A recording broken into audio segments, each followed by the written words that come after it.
First off, thanks for granting me this interview. No problem. It's time for me to set the record straight. About?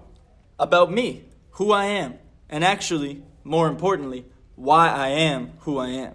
See, people who live in me know me on an intimate and visceral level, while people who live elsewhere probably know what I look like. However, most of these folks, residents and non-residents alike, don't understand who I really am. Is it important that they know who you really are? Is it important? It's essential, imperative, especially for the post-hip-hop generation. They are going to be the ones whose decisions will affect me the most. They've been fed a hyper-realistic, inadequate portrait of who I am, and if not dealt with, it will cause confusion and vital opportunities will be lost. Basically, they need to understand me in order to fully understand themselves. All right then, so who are you? Who is the African American ghetto? I'm a place where people are and have historically been forced to live. Which people? All types of people. Brilliant, courageous, beautiful, crazy, funny, talented, strong, injured, soulful. All types. Geeks, shoemakers, scholars, comedians, athletes, scientists, lovers, the whole spectrum. The common denominator is that they're economically poor and African American. I'm curious about your name, ghetto. What does it mean? Where does it come from?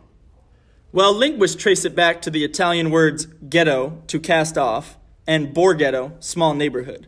The Venetian slang ghetto, the Greco-Ghettonia neighborhood, and the Hebrew word get, a bill of divorce. The first time my name was written was when English traveler and writer Thomas Coryat, on a foot journey through Europe, described the place where the whole fraternity of the Jews dwelleth together, which is called the ghetto. And what year was that? 1611. Early in its usage, it meant a walled-off and gated section in cities where Jews were confined. The word was mostly used in Italy, near port cities like Venice, where a lot of Jews lived and worked. Jews were placed under strict regulations, forced to live together, and put on curfews that prevented them from being out at certain times. As if that wasn't enough, sumptuary laws forced Jews to wear special star-shaped yellow badges and yellow berets, identifying themselves as Jews and opening themselves up to taunts and attacks by Christians who were the majority. Damn. Did other writers back in the day write about your name? Yeah, lots. In 1879, British writer Dean Farrar writes about the ghetto in Life of St. Paul. Edward Dowden, a 19th century literary critic, makes many references to ghettos in an analysis of Percy Bysshe Shelley.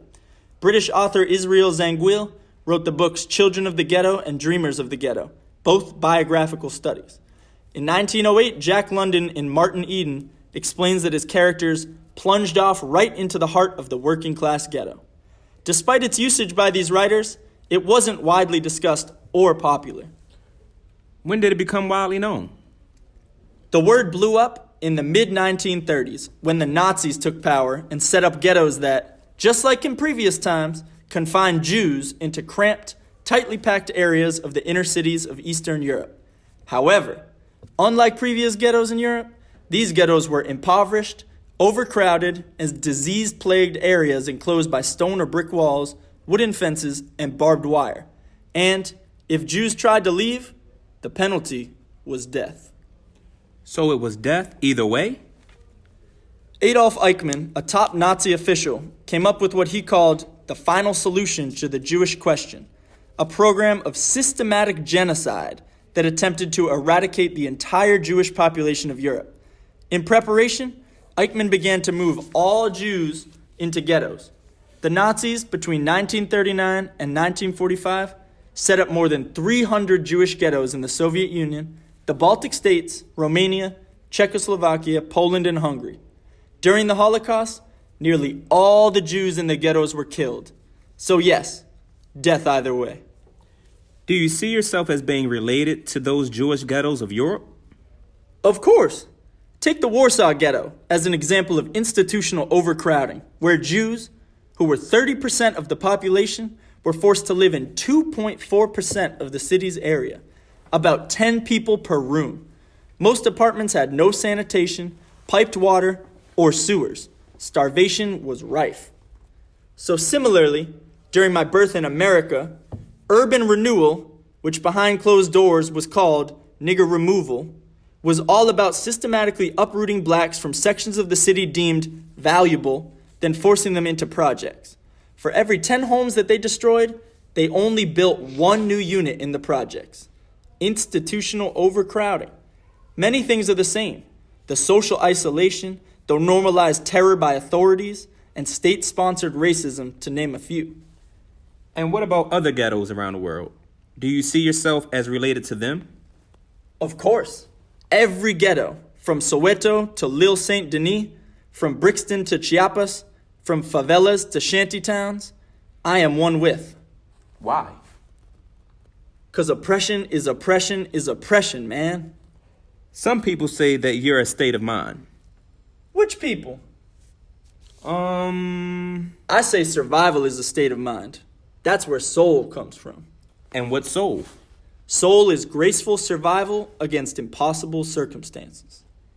That's heavy. All right now, can you talk about your roots as the Black American ghetto? Definitely. All right, so 40 Acres and a Mule is not just the name of Spike Lee's film company. It's also the colloquial term for the reparations that were supposed to be issued to enslaved Africans after the Civil War. 40 acres of farmland and a mule to cultivate that land.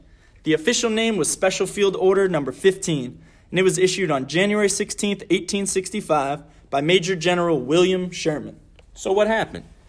Well, then when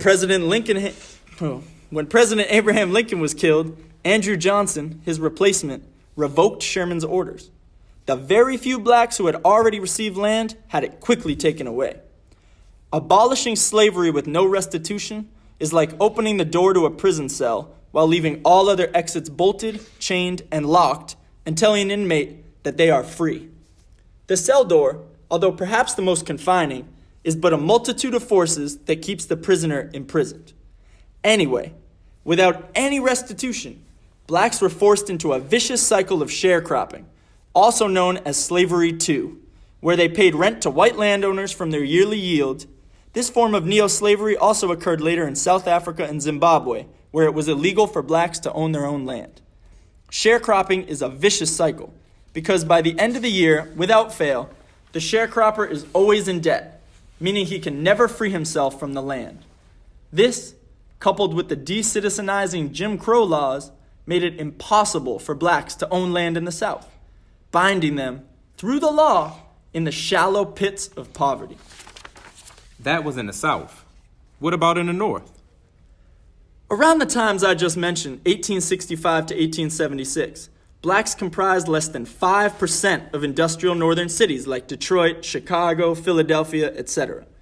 Blacks in the North, because of racism and discrimination, weren't allowed to work in factories or join unions, which reduced them to the lowest, dirtiest, grimiest, nastiest jobs no one else would do.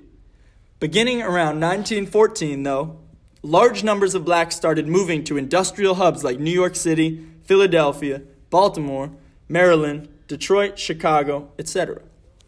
Because things were so bad in the South? It was so bad everywhere, but mainly because World War I, which began in 1914, called for a lot of unskilled factory workers. And you know when America needs weapons, they don't care who makes them. Blacks kept coming north, looking for work, even after the war was over. During the 20s alone, over 2 million blacks came north in hopes of a better life. You had a lot of blacks looking for work in an already impossible job market. Then, the Depression hits. But that affected pretty much everybody, right? Yeah, everybody was affected. But, while everybody was affected, you must remember, blacks were the first to get fired when things got bad, and the last ones to get hired when things finally picked back up. But that wasn't the worst of it by any stretch of the imagination. What happened next was unconscionable. President Franklin D. Roosevelt cut black people out of his plan to alleviate the poverty of the National Depression. How? It was clear that Social Security, which provided benefits to retirees and the unemployed, and a lump sum benefit at death, and mandatory minimum insurance were proven methods of reducing and alleviating poverty. Roosevelt drafted these programs under his Committee on Economic Security, and they were passed by Congress under his New Deal. One of the major problems was that both of these acts excluded domestics and agricultural workers, who made up more than 2/3 of the black workforce. Then with all of... Can you let me finish? My bad. I haven't even gotten to the worst part yet. All right, please continue. Where was I? FDR was cutting black people out of all of his programs?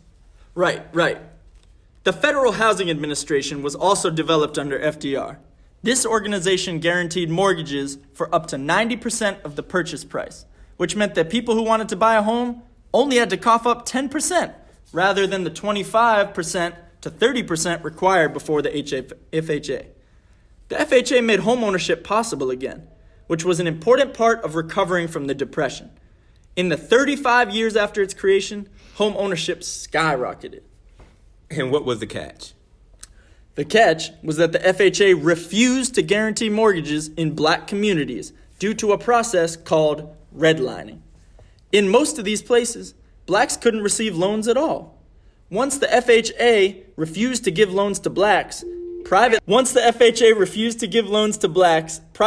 replicated the government's policy and position, which, really, was about denying black humanity. Can you talk about what redlining is and how it affected you? The term redlining was coined in the 1960s by activists in Chicago. It refers to a process where affluent or white neighborhoods were outlined in blue and considered type A.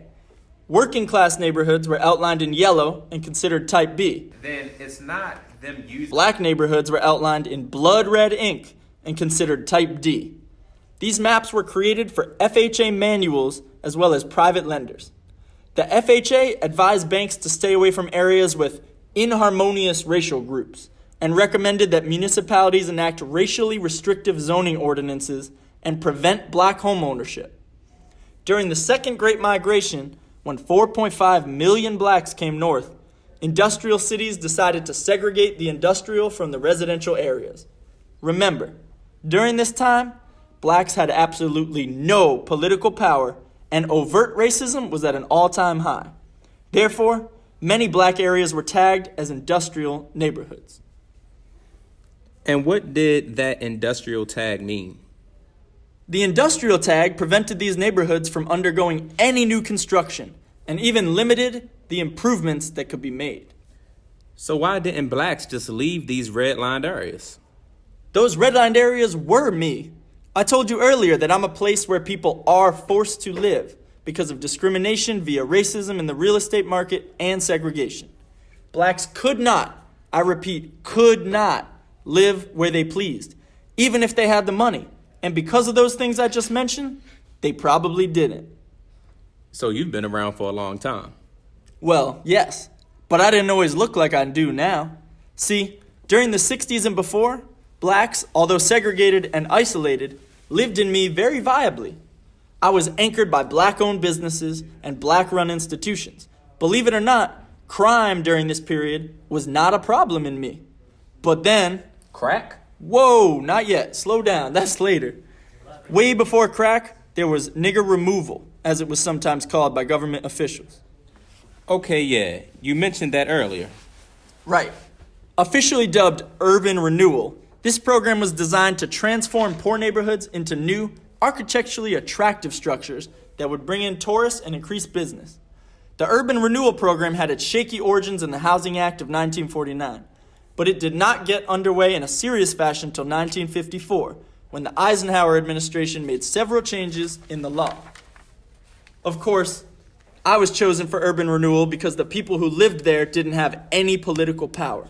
Whites during this time made all the decisions for blacks with no input or say from blacks. Under urban renewal, I was raised and rebuilt, and the blacks who lived in me were forced out. When you say forced out, what do you mean? I mean forced out. Eminent domain, the process whereby the state seizes private property for government or private use, gives the government the authority to jack residents. Where did the displaced blacks go? Uncle Sam decided that they needed to construct new areas for these displaced blacks to live. So they built shabby, health hazardous, cheap housing in me called housing projects. For every 10 homes they destroyed, they built 1 unit in the projects. So, is this why you are the way you are today? Not quite. There are a few more things that happened to me that I feel contributed significantly to who I am today. On top of nigger removal, the federal interstate system had a devastating effect on me physically and psychologically. When I wasn't raised for urban renewal, they would build highways that went right through me and separated my people from others. This created further isolation for blacks, and it simultaneously created insulation for whites as they fled to the suburbs. Thanks to these new highways, though, whites could get into the city when they needed to. Between 1950 and 1970, 70 million whites fled the city and moved to the suburbs. The reason this white flight was so devastating is that white took jobs with them when they left and eventually moved businesses out of me and into the suburbs. Soon after, the factories left too. See, post-World War II, the factories have been one of the primary ways for blacks to climb out of the quicksand of poverty. However, those jobs fled with the whites. To the suburbs? No, overseas. Multinational corporations got out of me and headed for places like India, Indonesia, and other impoverished nations of the world. Places where the wages are dramatically less. Unions are illegal. There are no environmental or labor laws. So, they've got 12-year-olds working 16 hours making pennies per day. When companies don't go overseas, they use prison labor instead of creating real jobs, which is, in essence, slave labor. I mean, the rates they pay prisoners rivals what they might pay a child in an impoverished country. Major corporations do this? American Airlines, Boeing, Compaq, Dell, Eddie Bauer, Chevron, Hewlett-Packard, Honeywell, IBM, JCPenney, TWA, McDonald's, Microsoft, Motorola, Nordstrom, Pierre Cardin, Revlon, Sony,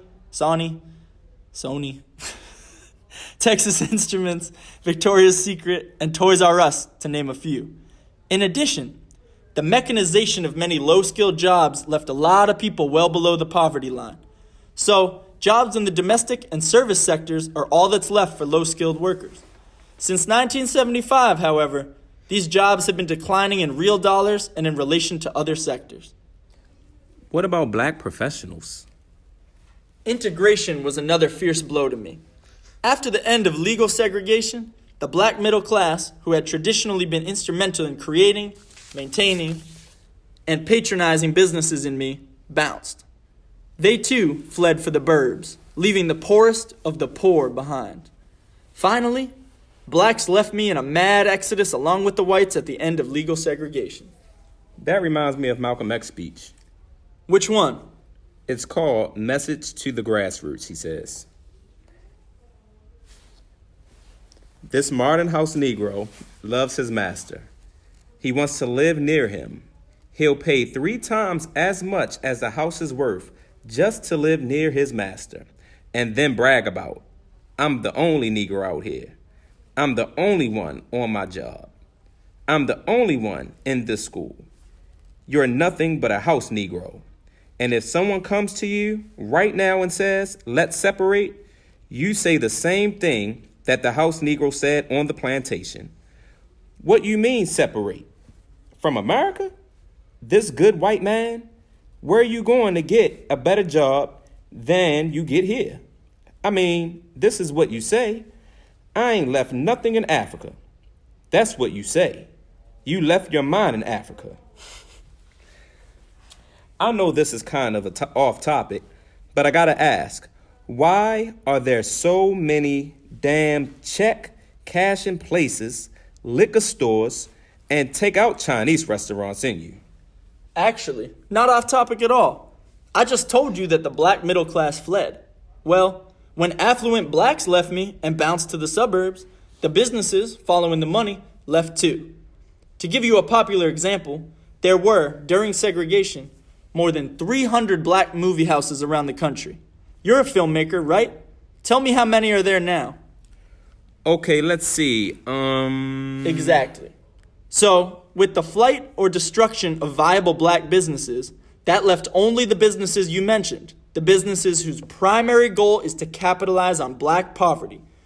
Check cashing spots capitalize and exploit low-wage earners unable to afford a bank account and who need quick money.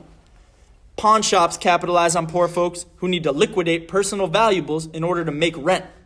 Fast food Chinese restaurants, through the thick bulletproof glass, capitalize on the black poor by offering food, very unhealthy food that the owners admittedly don't eat, to blacks at low monetary cost but with high health costs.